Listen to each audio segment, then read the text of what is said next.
Hi sir. Tamil trader Bharat சாருக்கு ரொம்ப நன்றி. நாங்க Instagramல தான் இந்த வீடியோ பார்த்தோம்.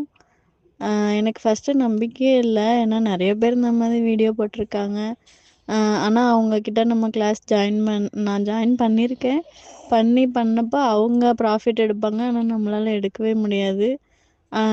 கேட்டா ரெஸ்பான்ஸ் பண்ண மாட்டாங்க. அந்த மாதிரி தான் போயிட்டுருந்துச்சு. இந்த கிளாஸ்லயும் சரி, நீங்க ப்ராஃபிட் பண்ணீங்க. நானும் சரி ஜாயின் பண்ணுவோம் அ அப்படின்ற ஒரு இதில தான் ஜாயின் பண்ணேன். லாஸ்ட்ல பார்த்தா, நீங்க எடுத்த கிளாஸே ஃபர்ஸ்ட்டு அட்டெண்ட் பண்றப்பயே நல்ல கான்ஃபிடென்ட் வந்துச்சு. நம்மளால ஏர்ன் பண்ண முடியும் அப்படின்ற நல்ல கான்ஃபிடென்ட் இருந்துச்சு. எப்ப டவுட் கேட்டாலும் சொல்லி தர்றீங்க. சில பேர் ரெஸ்பான்ஸே பண்ண மாட்டாங்க. ஆனா நீங்க எப்ப டவுட் கேட்டாலும் சொல்லி தர்றீங்க. ரொம்ப தேங்க்யூ சார். நீங்க சொல்லிக் குடுத்த ஸ்ட்ராட்டஜி வச்சு நாங்க 1,00,000 ஏர்ன் பண்ணியிருக்கோம் இப்போ. ரொம்ப தேங்க்யூ சார்.